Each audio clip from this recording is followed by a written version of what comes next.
Just what the doctor ordered for the Padres. They win in Atlanta, just like we all thought they would, right? They were going to win in Atlanta behind Matt Waldron, beat Max Fried. Rockies series an aberration. Padres win 3-1 tonight in Atlanta, kicking off the 7-game road trip. So John and Jim with you here on the wrap-up show. We will be with you for the next hour. So if you are here, whether it's live or on replay, please subscribe. We are your home for Padres year-round talk. So please subscribe. Smash the like button for us. We'd love to get to 300-plus likes tonight. You can follow us on X at John Schaefer, at Jim Russell SD. We'll get to every single super chat. I saw already at least one or two have rolled in. So we appreciate the super chats. We'll get to all of them. Click the $ below the chat box. And again, you can become a member by clicking the join button down below. But a very good start to the series, obviously. I mean, Matt Waldron, as good as he's been, 10 strikeouts. And then they just got to Max Fried. I mean, they didn't do damage in the first couple of innings, but they finally got to him in the 5th inning. Played it 3 runs. The bullpen is a huge story that we'll talk about here tonight as well. But the Padres start the road trip like they've played on the road this year with a win. They win it tonight 3-1. They're a completely different team on the road. And it's as easy to see as night and day. I just whatever they're doing on the road, like they're going to need to figure out how to bottle some of that up and do it at home because they're one of the best road teams in baseball. And they just beat one of the hottest pitchers in baseball, Max Fried. His last 40 innings pitched, he has a sub-2 ERA. And they just beat a team who's 15-5 or was 15-5 at home. It's hard to explain. It really is. They only scored 3 runs tonight, but they had 13 hits and they had, timely hitting. There were some moments where it was lacking, but they pitched amazing. I mean, Matt Waldron, stopper, 10 strikeouts. If I said, hey, one pitcher tonight gets 10 strikeouts, I would have bet a lot of money it was Max Fried. He had 2. Exactly. And, the bullpen pitched great. And then the decision to bring in Suarez in the 8th inning, I didn't hear what Schulte had to say, but my guess is it had to do with the part of the lineup that was up for the Braves, and that moment of the game was the save, because we've talked about it a lot on the wrap-up show. Not all the time the save comes in the 9th inning. Sometimes it comes in the 8th. And credit to Schulte, who we haven't for his bullpen usage this year, I think we're the only people, one of the only people, John, that haven't had that much of a problem with it, to be honest with you. And one of the reasons why is because his aggressiveness to use Robert Suarez, not just for the final 3 outs, because he does know, and he's very, good at realizing it, that the save doesn't always happen in the 9th. And because this bullpen is the way it's structured, you're going to see Robert Suarez a lot in the 8th inning. And he deployed him in the 8th inning, worked out great. And then Jeremiah Estrada, if he could turn into something, that would be awesome. And they got the win. Yeah, I mean, I don't think Suarez has been used in the 8th other than to start a save. So right. I don't think he's been used in the 8th all year. You can't use him all the time for 5 outs. That's also another thing, too. So it's actually the first time he's been used in this role, which is to pitch 1 inning that's not the 9th inning. And it's because he got the top of the order. And Mike Schulte said that. It's because it was the top of the order. Yep. He allowed a couple of hits, okay, so including a double, and then got out of it by striking out Michael Harris. And then Jeremiah Estrada. I mean, that's pretty incredible stuff. I mean, he strikes out the side. And, yeah, what type of options does that present potentially for Mike Schulte moving forward? To your point of the Padres, 13 hits, all singles here tonight. The 3 runs all score in the 5th inning. They chase Fried from the game. I thought they were doing a pretty good job in the first 4 innings of making him work. His pitch count was elevated. Matt Waldron, the first 3 pitches of the game, Jim, single double. It's 2nd and 3rd, nobody out. 3 pitches into the game in a scoreless game. He allows the run. What's interesting, we were on the air when this happened. We'll get to the supers in a second. The tag play that occurred from Profar to Machado, where Machado was in the running lane, was challenged by Atlanta 1 second late. They were outside the 15-second window of challenge. It would have been overturned. Yeah. He was clearly in the running lane. It would have extended the inning. There would have been 1 out. Easily a second run could have scored. Is that the difference between winning and losing for Atlanta? We'll never really know. Or however many seconds it was late. It was outside the 15-second window of challenging. And from that point on, Matt Waldron was unbelievable. I mean, it's 10 strikeouts for a knuckleballer. You never know with the knuckleball. It's not the most trustworthy thing in the world, but I'll tell you this, man. He's He's had some good outings for this team. They haven't really supported him with offense, but they do here today enough for him to get the win. All right, let's get this started here with James. Thank you, James. Appreciate you guys. If you're here, please subscribe. Appreciate the super chats. Click the $ below the chat box. Padres road trip. They're within a game of 500. He says, from a standings perspective, Padres have the 6th best record in the National League. In command, I don't know about in command. No. Command of the 3rd wildcard spot and 2nd in the division, not too shabby. I mean, their command on the 3rd wildcard is 1 game over 2 teams and 1.5 games over 2 other teams and 2 games over 1 team. So 5 teams are within 2 games of them for the final wild card. But I would take it. I mean, they have the 6th best record in the National League. So that's, good, not bad. Yeah, I'm not going to, and I understand what you're saying, James, but I'm not going to sit here and praise a team for having the 6th best record in the National League. Like, I'm just not going to be overly excited about that. Is it a fine spot to be in? Like, yeah, it is. You'd rather have them be the 6th best team in the National League than the 15th best team, because that's a problem. But I mean, I don't think it's something to brag about, right? It's just you're fighting for a final wild card spot. That's where they're at right now. And unless they play much better baseball for a consistent amount of games and stretches here, then they'll be fighting for the 6th wild card spot probably for the entire season. And you're sneaking in, and you can do damage in the postseason for sure from the 6th wild card spot. But it is what it is, and that's where they're at right now. And I'm just gonna have to. I'll respectfully disagree with you on this one, James, as far as maybe praising that they're the 6th wild card, 6th best record in the National League. I don't think under 500 gets a team into the postseason. And of course, there's still 115 games to play. They could finish 17 games over 500. I kind of like the way this pitching all of a sudden sets up the series. You still have Darvish tomorrow. Yeah. You have Musgrove. We'll see what he looks like on Sunday. And James, I see what you said there. But he said, just saying that the sky is not falling after getting swept by the Rockies. We know that. No. We said it. It wasn't. So we get it. I mean, there's no reason they shouldn't hang around all year. I mean, the National League isn't overly good. If the Padres somehow put themselves in a position where they're not in contention like September 1st, then we have huge problems. And I'd be surprised by it personally if they're not within a couple of games of a playoff spot come the 1st of September. Ishmael, appreciate you. He says, if the Padres sweep the Braves, I'll need a therapist. I mean, listen, with baseball, you don't know. I mean, who would have expected the Rockies come to Petco and sweep? And then who really expects? I mean, the Padres are a plus 215, something, they're 2-1 underdog tonight against Max Fried, and they win it, not convincingly, but I mean, impressively. They win it impressively here today. Atlanta's still 15-6 at home. You do have Darvish, you do have Musgrove. Do they have Cease in game 4? I believe so, because Cease pitched on Tuesday night, so that would line up for Tuesday, Wednesday, Monday, Saturday, Sunday. Yeah, Monday. Yeah, I think so. Yeah, I mean, I'm not predicting a sweep, that's for sure. But you can't rule out the possibility. A year ago, they went there, they won 3 out of 4. So I mean, it's at least possible after you win game 1. And just again, going back to just how much different this team is on the road than they are at home. It's you can't explain it. It's very weird.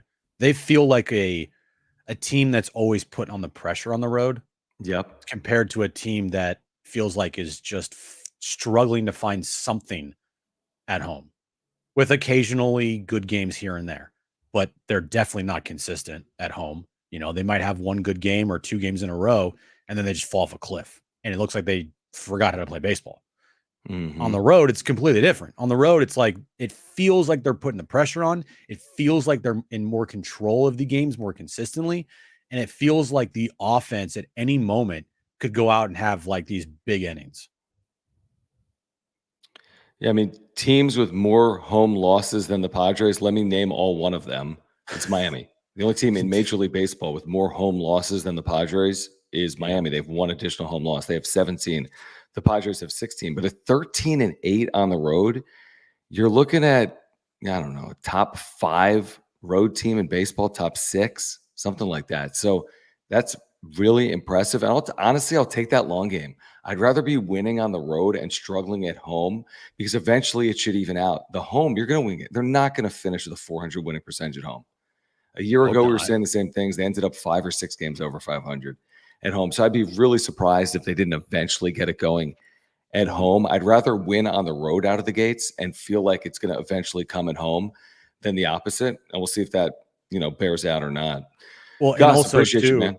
Oh, What's thanks, that? Gus. I was just gonna say, it bodes well if this team is lucky enough to make the postseason as the 6th wild card, 'Cause you because play on the guess road. what? You're gonna be on the road to start the True. postseason, and if you're lucky enough to get to the divisional round, that's like they had in 2022, 5 straight road games. That's right. No, that's a good So point. yeah, it's a long down the road. They're still 1 game under 500. They still got to play more consistent baseball, and they have to have their stars start hitting. So Yeah, I agree with that. Gus says Padres won because Manny hustled out a ground out. So I don't think it's the reason they won. And I also, if you watch this play, a run scored on a ball hit to short that you can't possibly turn a double play on. I mean, the throw was like 5 minutes late. He could have probably walked to first base and still been safe. I mean, Manny's 0 for 4. He's 2 for his last 37. There's no spinning the funk that Manny Machado is in. He's in one of the worst slumps in baseball right now. 2 for his last 37. But guess what? Wall, Bogarts, and Machado have struggled. I know Bogarts had 2 hits today. While they haven't had a hit with men in scoring position in forever, the Padres over that stretch where they're both hitting under 200, Jim, are 9 and 10. That's not bad at all, no, considering how bad Machado and Bogarts have been. So Manny's 0 for 4 today. Bogarts a couple of hits, which is encouraging. And the Padres, despite their struggles, haven't collectively really struggled as a team during their struggles. if you want to view it from that lens, I wouldn't argue with you, and I probably agree with you. I feel like if you told me on May 17th Machado would be hitting 227, Bogarts would have a OPS under 600, and Tatis would, look like just an average player, I'd be like, ooh, that's not good. And then you would tell me they're 1 game under 500, I'd be like, yeah, probably you're right. I'd probably expect that. And it's a feeling of, man, imagine what this team could do if those guys started hitting with everything else being equal. And you need to get better starting pitching for sure, like more consistent, which you have. I mean, I think besides the series with the Rockies here, you've pitched pretty decently. If Waldron's gonna be up and down, but 2 of his last 3 starts have been fantastic. 3 of his last 4 or 3 of his last 5 have been good. And that's what you ask for from a 5th starter. If you give me 3 out of every 5 starts being really good, you take that and you say nothing. Yep. And Dylan Cease has been pretty consistent all year long, minus 1 start versus the Phillies, which whatever. Okay. Yu Darvish has been on a heater since coming off the IL. We'll see what Joe can give you on Sunday. And whenever you have to have a start with Brito or Vasquez, mostly Vasquez, the spot start, you kind of just pray that the offense erupts that day, But to think like what this team could be if the stars actually hit, that's why I like their long-term prospects. That's why I honestly at 23 and 24, I'm not concerned. Nobody's like we had the earlier chat saying the sky's not falling. We've never said it is. I mean, I think even off the Rockies series, so what? They were still in playoff positioning heading into today. Yeah. And we got mad at the Rockies series because of the Schultz press conference, because it was just like, and because they got swept at home by the Rockies. Well, that too. But just because we were upset about what Schultz did post game, and that the fact they got swept and kind of gave away most of what they did the last 4 series and what they did against the Dodgers, didn't mean that we thought this season was over, the sky's falling, or that might as well just pack it in and quit. Yeah, exactly. All right, let's get back to these super chats, guys. If you're here, please subscribe. Appreciate the supers. You can click the $ below the chat box. By the way, Bogarts is now hitting better than Machado on the year, 220. Machado's down to 217, and their OPSs are near identical. Machado down to 611. Yeah. Xander Bogarts up, quote unquote, to 587. I mean, collectively, they've been a complete disaster, obviously, and this team is 1 game under 500. Evan, thank you. He says Estrada needs more high leverage opportunities, and he will get them. He will. You don't put a guy in the 9th inning in Atlanta and get 3 strikeouts in a 2-run game in a high leverage spot and then say, hey, we'll see in the 6th inning next time. I mean, he's absolutely in that high leverage spot right now. That bridge to Suarez is everything. Yes, tonight it was re-navigated by Schultz to his credit, still ultimately it's a bridge to Suarez. You still need to get those 3 outs, even if they come in the 9th inning. But Estrada's been very trustworthy, Jim. I think he's got a sub-1 ERA right now. That's what they're looking for. They're looking for that bridge piece. You can get away with Yuki and De Los Santos and Peralta, but you're going to need to have a guy that's pretty consistent in that spot. Not a guy with a high 3 ERA. And Estrada gives you something that Suarez gives you, which is dude throws gas. Yeah, exactly. He's a hard thrower. Yep. You give me 6 dudes that throw 100 miles an hour in the bullpen, I'll say, give me those guys all day long. Right. Like you're not getting that from Yuki. I mean, De Los Santos can get it up there, but he's not around 100. And Wandy Peralta's not even close. So like to get another flamethrower in the back of your bullpen along with Suarez, they're going to give him opportunities after tonight. Guarantee it. He has now vaulted himself after getting that save, striking out the side in the 9th. He is now going to be, I would say, the setup man for Robert Suarez until the rest. Yeah, we'll be pitching a lot of 8th innings. Because tonight was huge for him and for the team's confidence to use him. If he blew it in the 9th inning, then we're probably never seeing Estrada again in a close game, 8th or 9th inning again this year. Well, maybe we would, but not for the foreseeable future. Mm-hmm. Now, if they have a lead tomorrow, they're going right back to Estrada in the 8th. Yep. In all likelihood. Yep. I agree with you. No, it's a big win. I mean, it could be a huge, it's something to circle this moment, how they now use Estrada moving forward, because again, they've had those struggles. 7th and 8th innings have presented some struggles for this team. Maybe those have been rectified by Estrada. Mauricio, appreciate you. Thank you for the super. He says, all us fans want is for this team to stay a few games over 500, maintain that, and you can almost guarantee there won't be any boos at home. I don't know. I think ideally you could get above a few games over 500 between now and let's say the end of the regular season, but maybe that's a little wishful. You got to kind of walk before you run. I think the boos at home are completely earned. And I think that, by the way, if they go 8 games over 500 and then all of a sudden lose 6 straight and they're 2 games over 500, they'll probably be booed at home. There's no issues at all with the boos at home. I have none. Any reasonable manager or player wouldn't have any issues with getting booed at home when you get swept at home by the Rockies. So they need to play better to avoid getting booed at home. They're 10-16 at home. Padres fans at home haven't seen good baseball by and large. So they'll play better. They won't get booed. They don't. They will. Simple as that. You want to know like the dirty little secret too about this team? They haven't won jack shit.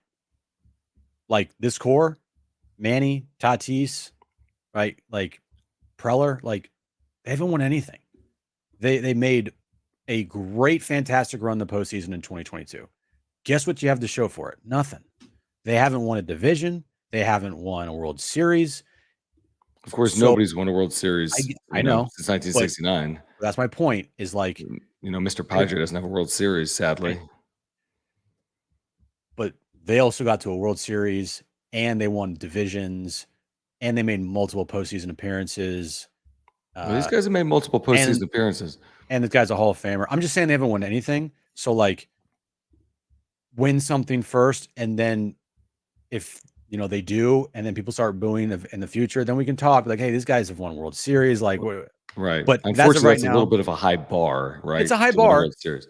My point is like, I'm with you. If they don't play well, fans have every right to boo, and if they, boo, then the team needs to play better. Mm-hmm. Plain and simple. Yeah.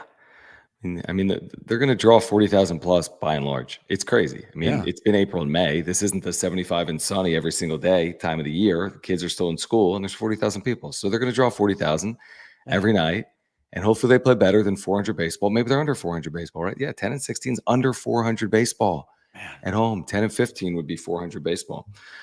Spicy Mayo, thank you, man. He says he's a Dodger fan. What's up with Manny's struggles? Love what y'all do. You tell me, man. I mean, nobody knows. Manny can't explain it. I don't think anyone can explain it. He has hit some balls hard, but you can't be 2 for 37. No. At any stretch. He should never be 2 for. There's no one on this team that's in a 2 for 37 at any point. So how do you explain that? I cannot explain what Manny Machado has been going through basically this season, but certainly over the last 2 weeks. I think the longer this goes on, the more of a chance we're going to hear the injury as a big reason why. Mm-hmm. Because he's already mentioned it once, and I don't think that was by accident. And so I think like if this goes on for a little while longer, you're gonna start hearing the Manny's not fully healthy narrative. Mm-hmm. And okay, if you want to do that, do it. But I mean, yeah, I don't know how to fix. I don't know what to do. I don't know what to fix it. Yeah, I mean, they need Manny to be Manny Machado, or at least a version of a good Manny Machado. It's just really hard to envision this team making the postseason without one of those three guys, like having a really good stretch. Mm-hmm. You know, like Jurickson Profar is their best player right now, and it's like really not even close. And that's a problem. It's nothing to do with Jurickson Profar. It's everything to do with the lack of production from the big stars. And thankfully, they pulled out a win tonight. And thankfully, they've been winning in spite of those guys. And thankfully, you got good pitching tonight. You got a much needed win. I mean, this 4 straight losses was staring everybody right down the barrel.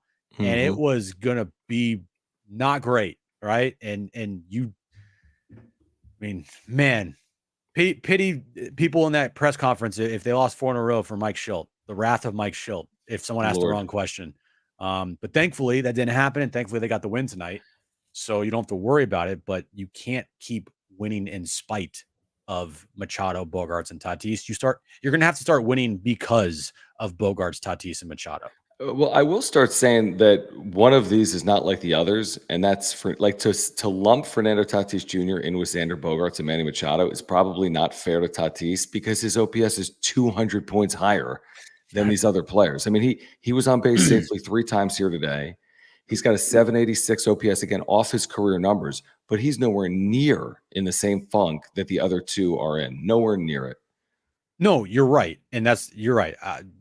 It's Tatis and then Bogaerts and Machado. Okay? Yeah, exactly. But here's the thing. Tatis got to play better, but I mean, Tatis has. I'm just like looking up and down here. I mean, Tatis has been discernibly better than Jackson Merrill in terms of power and on base. Like that means he's been beneficial. He hasn't been superstar level, but he's certainly been helpful, I would say, by and large. You just expect more. You know, he could hit 40 home runs. He's not going to do that. You wouldn't think this year, but he's certainly better than some alternatives that they've had at times. Like this guy, again, isn't, Tyler Wade. And that's why I continue to, if it might not be fair, I continue to lump Tatis with Xander and Manny because, frankly, you're making, $30 million and they paid you to be that 940 OPS guy, close to 40 home runs. And you're not even close to those numbers or close to that pace. Mm-hmm. So it's like, okay, in a vacuum, you look at his numbers and you're like, not that bad. But when you factor in that they gave him a 340, 14-year contract because they expected him to be that constant MVP candidate every year, and he's not even close to that. Like, he's like, I mean, I dare to say he's a shell of himself from when, before the injury and before the suspension. That's where it's like the concerning part comes in. He's not killing this team like Manny and Xander are. I agree with that. He is not the weakest link at all. He's just not the link that I think everyone thought he was going to be. Yeah, I think it's fair. I mean, his advanced numbers are actually really good. So I don't know if he'll eventually get the benefit. No, I mean, they are. I'm just looking at his Savant page right now. Like, he's 90% or better in a lot of hitting categories: expected on base, expected batting, expected slugging. He's 90% or better in baseball. So I still have faith, is my point, in Tatis. The Machado Bogaerts is like very finicky. Yeah. Yeah, like I got to be Are they going to really convinced. do anything? Yeah, exactly. Real quick before we get to Mark Nimitz, Okay. I'm No. pretty sure Retod's joking because he Bro, says what have you been doing? Manny's not putting his kid up for adoption. Stop. Now listen, he hasn't hit, but he hasn't hit before the child was born. He hasn't hit after the child was born. Yeah, come on. We appreciate the super, but we hope you're kidding. All right, Mark Nimitz at Farmers Insurance, guys. If you are here, whether it's live or on replay, please support our title sponsor. He's been with us since day one of the wrap-up show, which is about 3 years. We can't do this without your support, watching live or on replay, and without the support of our title sponsor, Mark Nimitz. If you have an insurance need, like we always tell you, I've got earthquake insurance and homeowners and life insurance through Mark. I mean, he could save you so much money, so much time. He's a great insurance agent. If you ever have any needs, like I did a couple of years ago, he's going to take care of you. He's going to save you time and money. He could save you thousands of dollars if you ever file a claim like I did in 2022. But he does more than that, by the way. He does auto, he does renters, he does condo. Mark is here right now. The king is in. I love that.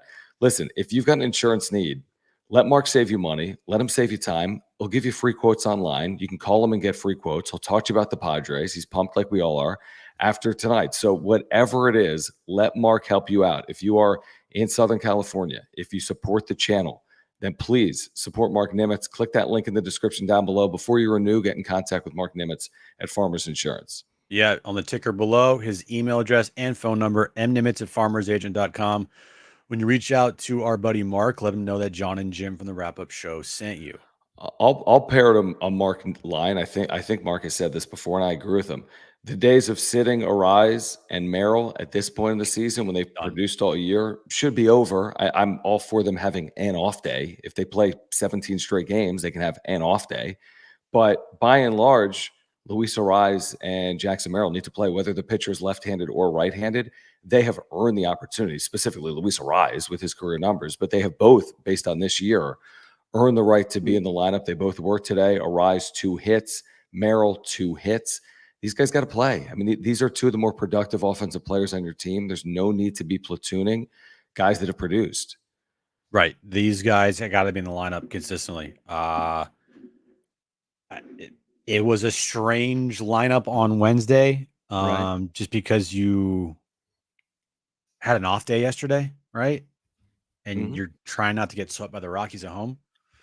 But yeah, these guys, especially Luis Arise, you can convince me why Jackson Merrill is going to sit some days versus a tough lefty. And credit to putting him in the lineup today versus one of the toughest lefties in baseball, Max Fried, and he proved them right. First at bat, I think it was just like fastball middle in, right up the middle. You're like, why is this guy sitting versus a lefty? Anyway, you can justify that if you sit him versus a lefty. I get it. He's a 21-year-old. He's a rookie. Right. But Luis Arise, when he has a career average of over 270 versus lefties, like, I'm sorry, you traded for him. He's playing every day. Yep. He's not a 140, game player. He's like a 150 plus game player. Yeah, I agree. He's one of your best hitters, if not your best, just pure hitters on the team. Never going to strike out. More often than not, going to get on base a lot. Just you put him in the lineup all the time. What does he hit in a Padres uniform? He has hit 326. Come on. So he has to play. And you're right. He came in 277 against left-handed pitching in his career. That's good. That's better than everybody on the team. It's better. Yeah, 277 batting average. I get it. He doesn't hit for power. That's not his job. No. They have other players here to hit for power. If anyone tells me, well, Arise isn't driving in runs, or he's supposed to have a low OPS. He's just supposed to get on base. Right. Worry about his on-base percentage and his batting average. Don't worry about his slug. Yeah. With Luis Arise. He's just got to get on base, and he's doing it. Right. Jason, appreciate you, man. He wants to congratulate Manny on having a child. All right, congrats on your child being born, Manny. Of course, he's a baseball player. That was about who? I already forget. That was Tyler Wade? Tyler Wade. Should Manny go on the IL until his ouchie feels better? Well, he won't. No. Well, we could be wrong because we were wrong about the lineups. He won't. I mean, unless he's hurt. I mean, he's not going to go on the IL because he's struggling. If he's truly hurt, I guess he could. I mean, if 2 for 37 became double it, 4 for 74, I don't know what they would do at that point. I really have no idea. I don't want to live in that world where he has another 2 for 37 after I don't think it's going to happen, truthfully. I just think he's too good of a hitter. Even in this ridiculous slump, it's not like he's striking out every single sequence or grinding it to a double play every game, but he kind of is. I don't know. I mean, he's going to play, is my guess. He's going to play every single day, even though they moved him down. Yeah, you know what you do if you're all of a sudden you're 4 for what? Would you say 4 for 74? You still play him. Yeah, exactly. There's no other bet. I'm just the moving him down in the lineup. Yeah, I was wrong, but I mean, it's only the second time it's happened in 9 seasons, so you can kind of understand why I thought that was not going to happen, even though it happened last year for one game. And I'm like, right. interesting. I totally forgot about that. And ironically enough, it was kind of around the exact same time as it is right now with him struggling. Yeah, second time in 9 seasons, guys. Like, yeah, sorry, I got that one wrong, but I think I'm, pretty confident in saying that even if he continues to struggle like this, like he's not getting benched for Tyler Wade. Like there's not happening. No that way. would cause a problem. Moving down a spot in the lineup, you can talk to Manny about that. Like, now moving down like to 7th and 8th, I don't see that ever happening. But sitting, like legit benching, no. Guess where he's going to bat tomorrow after going 0 for 4 today? Cleanup or 5th. Probably cleanup. I think cleanup. I think they move back up. That's my guess. We'll see. Richard, appreciate you, man. Thank you for the super, guys. If you're here, subscribe here on Content for Padres fans. Smash the like button for us, and we appreciate your super chats. Great way to support our work. You can click the $ below the chat box. And Richard says you take 2 of 3 from the evil empire, suffer the hangover, win tonight. Baseball's a funny game. Don't get too high or low. You'll go insane. There's something to be said for that, I think. So let's add that up. That's 2-1 against the Dodgers. Then 3 losses is 2-4. Then a win tonight. So they're 3-4 in their last 7 games, which is who they are. I mean, they're 23-24 overall. There is no reason with this team to be too high or too low. They're right in the middle. I mean, truly, they have like the 15th best record in Major League Baseball. They're right in the middle. Yeah, I kind of agree with that. I mean, there's a lot of baseball to be played here. There's a lot of adversity to be dealt with between now and the end of September. They scored 7 runs in the Rocky series, right? Oh, you tell me. Shutout in one of them, 3 runs in game 2. How many did they score in game 1? I think 4. It was 6-4. I think that was 5-4. Oh yeah, 5-4. Yeah, so that's 7 runs. Yeah, and 6 against the Dodgers is 13 runs in 6 games. Like they played well against the Dodgers because they had really good pitching. Their offense wasn't that great. I think Sunday was considered good because they kind of jumped over Buehler and they just kind of leaned on the Dodgers that day. But they scored 13 runs in 6 games at home. And then 3 more tonight, if you even do that. So it's 16 runs in the last 7 games. I don't know what they did. They haven't been scoring is the point. Yeah. I think it's just, I wouldn't consider Monday, Tuesday, Wednesday a hangover series because you just beat the Dodgers. I would just consider they just had bad pitching. They couldn't, score any runs and they got outplayed. As Schultz would say they didn't. Go back to the Cubs series. Okay, so before the Dodgers series, they win 3-0, they lose 3-2. So that's 5 more runs, which means and 13 at home, that's 18 plus 3 9. That's 21 runs in their last 9 games. They're scoring 2.3 runs per game over their last 9. Now this speaks to Manny, Bogey, whatever else.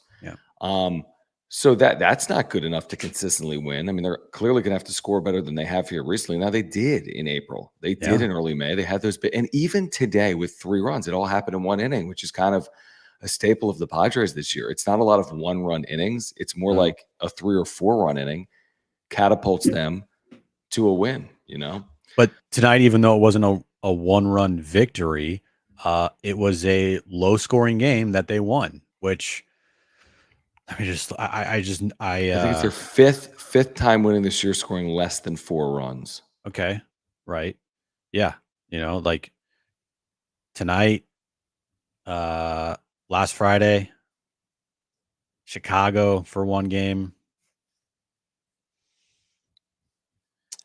Yeah, and then the first game in Colorado early in the year.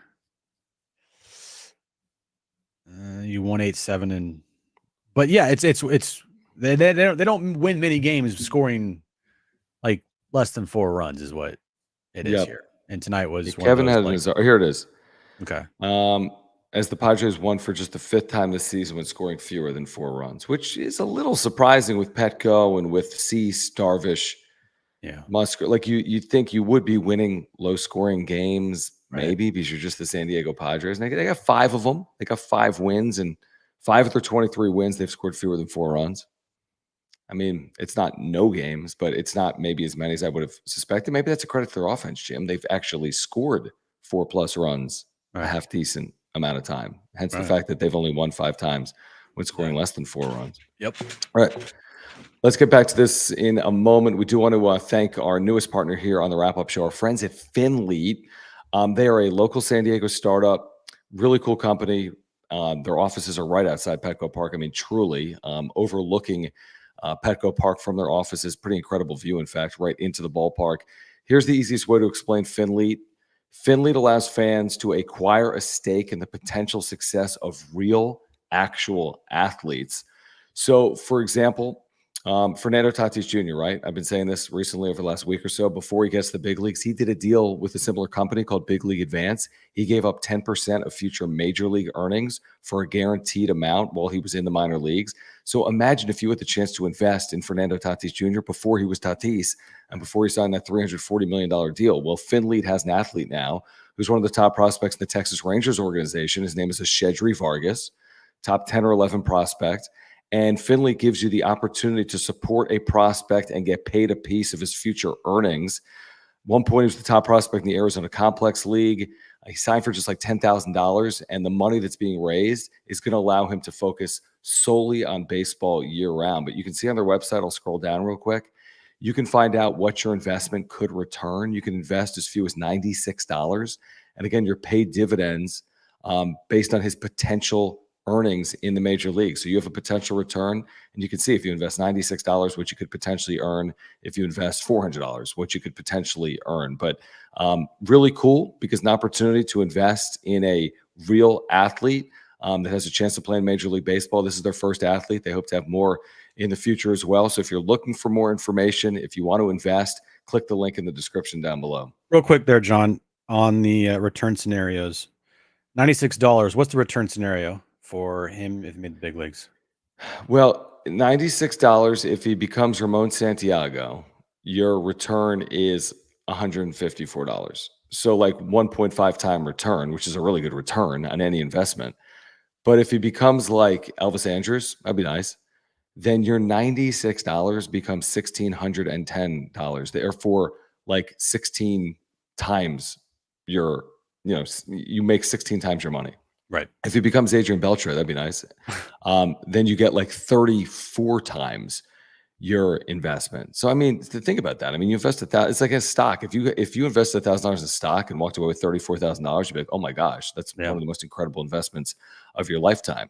Same thing here. You invest $96. There's the possibility that it turns into $1,000, $2,000. That's an incredible opportunity and investment. And again, you have a stake in a real athlete, which I think is pretty cool. Yeah, Shedry Vargas, he's a top 10 prospect in the Rangers organization. Keith Law is very high on him.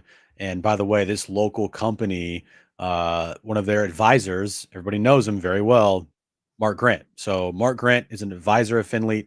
And if you trust Mark Grant, then support Finleet, and you can invest in Shedry Vargas here. So website's in the description below. Click on it, check it out. And we're glad to have them on board.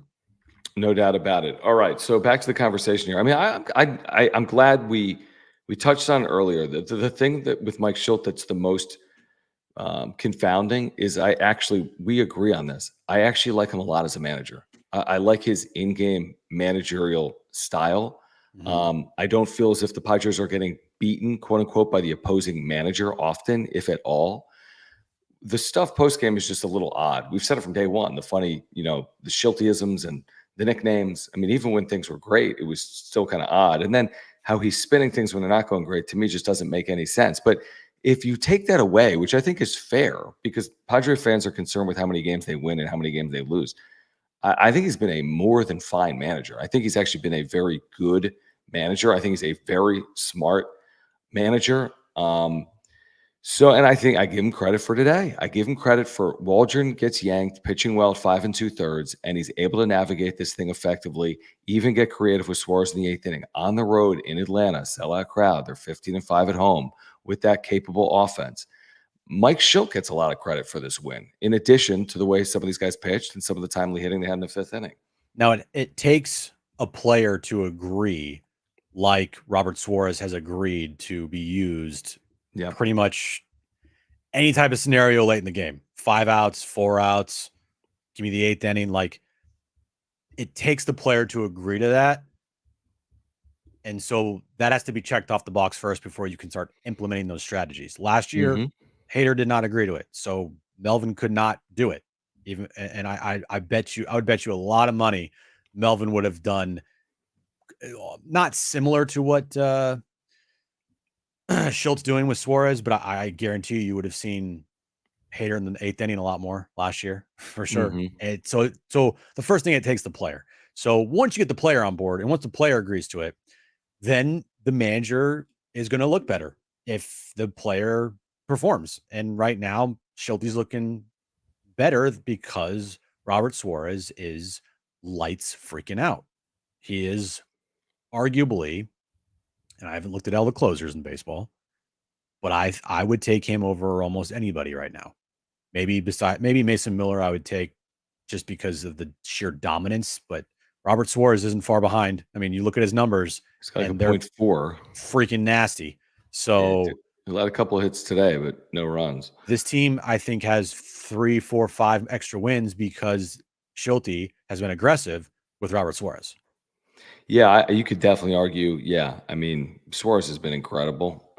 They certainly have a couple of extra wins because of Robert Suarez, and that's a big difference. Over 47 games, you get a couple extra wins every 47 games. You're winning 5, 6, 7, 8 additional games. That one, Homie's Garage, appreciate you, man. He says they should just wear the road jerseys every game. We joked about it today, I think, on John and Jim. Maybe they should just play 162 on the road. They should just barnstorm. Yeah, I mean, start of a 7-game trip, still not easy. The next 3 in Atlanta, but then you have, a Cincinnati team that's certainly cooled off. At one point, they had lost like 11 of 12 or 11 of 13. So was that the case last year, though? At some point, wasn't that the case last year? No, maybe I think it was 2021, where they were like a way better road team than a home team at a point. No, but I think you're right on last year too, didn't they? I think they started last year better on the road because they were so bad at home. Because there were the exact same comments on Homie's Garage last year. Just wear their road jerseys at home. Yeah. Like hit second at home or hit first at home. Excuse me. That's not possible. I remember that. Yeah. That's not right. But anyway, yeah, whatever reason. And you think Petco's like one of the worst ballparks in America to hit. I do. Right. You're probably right. This team, even though other teams can do it, this team just can't perform at home. And then on the road, they're a completely different ball club. I mean, the numbers, I don't have the numbers in front of me, but I know that they're all significantly better on the road than they're at home. Well, let me just give you this. I just Googled it. Baseball Savant, right? MLB page. Ballpark factors. It's called 1 through 30, best hitting yard to worst hitting yard. Let me just give you the rolling average, which is what they have up there. 3-year rolling average, including this year. And these are some good Padres teams. 2022 would be in there. At least a good Padres team is in there. And this includes home and road teams in the ballpark. Yeah. Petco Park, 3-year rolling average is the 28th best hitting ballpark in baseball. 28th, including road teams. What's worse? New York Mets, Citi Field, and the worst in all of baseball now for years has been T-Mobile Park, Seattle. Yeah, makes sense. Then the Giants are 27th, 3-year rolling average. So your bottom 4 are Giants, Padres, Mets, Mariners. These are not great, conducive ballparks to hit. And the one thing I always say is, while the ballpark factors say home teams and road teams struggle there, it's more mental with the home team. The home team plays there every home game. Yeah. The Reds come there for 3 games. What the hell do they care? It's one series. If the Padres play one series in Seattle, they're not worried about it's hard to hit for these 2 games. If they played 80-something games in Seattle, they'd be more concerned about it. So I'm not saying it's the end all be all. You can win at home. They've had very good home records, but typically you're thinking about winning 3-2, 4-3 at home and not 8-6, 7-6. And again, you look at this Rocky series, they're falling behind every single game and they're giving up 5-6 runs, and that's a recipe to lose at home. Yep. And I mean, could you imagine if they had like a 5-2 road trip or something crazy like that? Yeah, and it's definitely possible. And that's where that's the position they're in is like, I'm not saying they have to, but the circumstances are you're not a good home team. You're one of the worst in baseball. Mhm. Actually, there's only one team that's worse than you. And because of that, it kind of puts a little pressure on you to start the season, especially and a couple months in, to play really good baseball on the road, because you start falling behind. I mean, if you play 500 baseball on the road and you play like a 400 winning percentage at home, I mean, you're cooked. I mean, it's Yeah. like you look up and you're like, well, we're 9 games under. You Yep. know, we play better on the road, but even then, 500 is not even close to good enough. You have to play like 600 ball on the road just to stay around 500. Yeah, I think they'll eventually figure it out at home, is my guess. I'm going to kind of trust in the process of they'll get to 500 and hopefully above it. Now they're 6 under, so there's some work to be done, but you can do it in a homestand. You go 5-1 in a homestand. All of a sudden, you made up a lot of that ground, but it might take a while. But I trust this team will finish over 500 at home. I hope I'm right. Murray, appreciate you hanging out, man. He says, I think he's saying his health isn't good, and I'm sorry to hear that. Thank the chat. Thank you, John and Jim, being there when my brother died. Yeah, I remember that, Murray. Yeah, we're here. God bless you on your wedding, Jim. Thank you. Thank you. God bless your family. See you, Murray. Murray, well, we hope to have you back soon, and we're thinking about you, man. Yeah. I'm certainly sorry to hear that. I know Jim is as well, and everyone here live or on replay. Yeah, appreciate the kind words, man. Feel better, whatever's going on, and glad that we're here to distract you, because I know that I go to people's YouTube channels to distract myself from things at times, and they don't even know it. So we're glad we're here for you, Murray. Yeah, absolutely. Thinking about you, Murray. Praying for you, definitely, and your family. That one, Homies Garage, thank you for the super chat. He says he'll take credit for today's win. Full credit. I bet on every Braves player to do good. Nice. And Tatis and Manny under on fantasy points. Man, that was scary. I mean, you're thinking, here we go. I mean, Waldron, 2 batters in 3 pitches at second and third, nobody out. And you got Max Fried on the other mound, where a run can be a difference in a game. I mean, he's that good. He's capable of 6, 7, 8 shutout innings. And, I think getting out of it with only 1 run there, Jim, was pretty significant, and the Padres eventually finding a way to win this game. 10 strikeouts, John. That's crazy. We haven't spent near enough. That's crazy. He recorded, Jim, 17 outs, 10 of the 17 outs via the strikeout. I mean, the Braves aren't statistically this like blow away offense, because Matt Olson and Ronald Acuna are not having good seasons so far. They're not hitting. The only player on that team that's really doing anything is Azuna. Yeah. And to kind of shut down that lineup like Waldron did tonight, I mean, he's the stopper. I mean, that's just it's like after Wednesday and the shit show that was that press conference and the shit show that was that series, to expect Waldron to go out there today and give you that is kind of a lot to be asking of him. And he absolutely exceeded all expectations. And you're like, oh my God, thank God for Matt Waldron today. Yeah, like imagine a different got world. Ugly. Yeah, I was gonna say, like, imagine a world where Atlanta hits a 3-run home run in the first inning. They had 2 on, nobody out, and you're down 3-0, and you've got this knuckleballer on the mound that maybe he's not going to give you length, and then you got to cover. And I mean, there's a big difference. And I mean, Matt Waldron outpitched Max Fried tonight. That's a fact. He just did. Fact. Max Fried, not even close. Had that blow up 5th inning and really wasn't pitching overly effectively the first 4 innings. He was getting out of some spots, to his credit. But Matt Waldron outpitched Max Fried. Padres won the trade. And that's a credit to AJ Preller. I'm kidding. All right, guys. As you know, we've got a great partner on the wrap-up show. We were just talking about that one, Homie's Garage, about what his fantasy plays were. If you're playing at Underdog Fantasy, you get a 50% deposit match right now. You can get up to $250 in bonus cash. So deposit like $100, you get $50 bonus dollars. Deposit $200, you get 100. Deposit $400, you get 200, so on and so forth. If you use promo code PODSWRAP, that's PADSWRAP, you're getting that deposit match. Plus, you're getting a free special pick. You can scan the QR code that's on the screen right now. You can use promo code PODSWRAP, and then it couldn't be easier.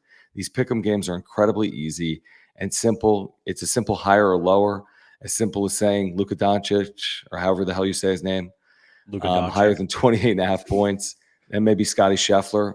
He hasn't really been in the news recently. Who? So maybe he shoots lower than 66.5 strokes tomorrow. And then let's pair that with something Padres related. Hold on. Let's say Yu Darvish strikes out 2 batters in the first inning. You go 3 for 3 there, Jim, and $10 pays $105, or 10.5 to 1 on a $10 wager. And again, you're getting free bonus dollars if you use promo code PODSWRAP, PADSWRAP, right now, Jim, at UnderdogFantasy.com. Yeah, promo code PODSWRAP. The QR code is right above our screen. Scan the QR code. It takes you right to the App Store. You can easily download the Underdog Fantasy app. It is takes you 3 seconds to do. And once you do your first deposit, use your promo code PODSWRAP, PADSWRAP. Underdog Fantasy and us, we're giving you free money after your first deposit. And you can use that free money to win big time real money. I mean, you can't ask for anything better, honestly.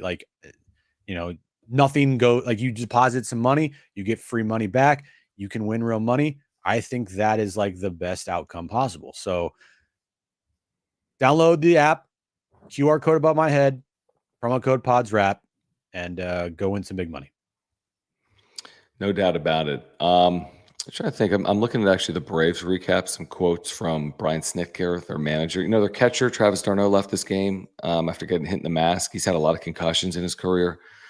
So that's a talking point here. And again, like we talked, Fried, you mentioned it. Whatever his numbers were coming in, his last 4 or 5 starts, his last 30, 40 innings, he had been almost unhittable. And the Padres, they had 9 hits off him, I think. Yeah, 3 runs is fine, but they had 9 hits off him in 4 1/3 or 4 2/3 innings tonight.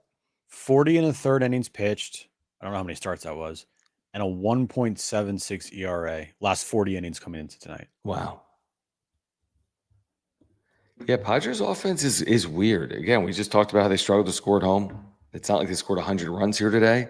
Yeah. But they'll do enough. And tonight's a really good example of just good quality at bats, even when they didn't score in the first couple of innings. Then when they make you pay, it's usually for multiple runs. Is Jerkson Profar really going to be one of these team's all-stars? Man, it's such a good question. I mean, at this point, I would put it at 51-49. He's going to be an all-star, right? If not higher than that. Truthfully, I think if you're being objective, he's got a much better chance of being an all-star. He's been one of the best outfielders in baseball this year. He's one of, if not the best left fielder in the National League. Mm-hmm. I mean, I don't have all the stats in front of me of all left fielders. No, but I think you're spot on. He has been. I mean, defensively, he's just very solid. He can throw out runners. Yeah, saw it tonight. I mean, his bat, he's the best offensive player in this lineup. Not even close. Easily. I think right now, him, Suarez, and Dylan Cease are this team's all-stars right now. Him, Suarez, and Dylan Cease. I'm just trying to think, is there anyone? No. Maybe Yu Darvish. Really maybe Yu Darvish if he continues, because he's got a sub-3 ERA. Yeah, it seems really maybe a little bit like a stretch, but maybe. It's only May. But Cease is going to rack up a lot of strikeouts. He's going to have a lot of innings so far. He has an insanely good whip below 1. He's going to have a really good ERA. Oops. Crony? No, I don't think so. I see Luis Ariz. I don't think so either. Maybe if he goes to the All-Star break, he's hitting 324. Yeah, which he's not right now. On the year, he's hitting 306, which is great. It's great, but it's not 330. Yeah. I mean, if he's around 330, then yeah, I think the amount of second basemen in baseball in the National League that are far and away above everybody else, the list is not long at all. And Ariz, I mean, if he's hitting 320 plus, an all-star for sure. All-star, Good. But they still do the voting, right? Could a Toddy get voted in? It's like a weighted system. So even if the fans maybe voted for Tatis, then it's not a guarantee because it goes through Yeah. Like players and coaches also have to vote too. And those like What way about more, I Manny? think. Do they have an all-star team for the YMCA league? Is that an all-star team for the worst play? The opposite of an all-star team? The worst players in baseball this season, all-star team. That'd be funny because That's there's a just lot of good baseball. there's a lot of good players that are like not doing well this year. Dude, there are. You're right. Including on Atlanta, like we talked about. Again, the difference is Atlanta's good. Now we'll see. I mean, I think they're 26 and 15. Padres are a game under.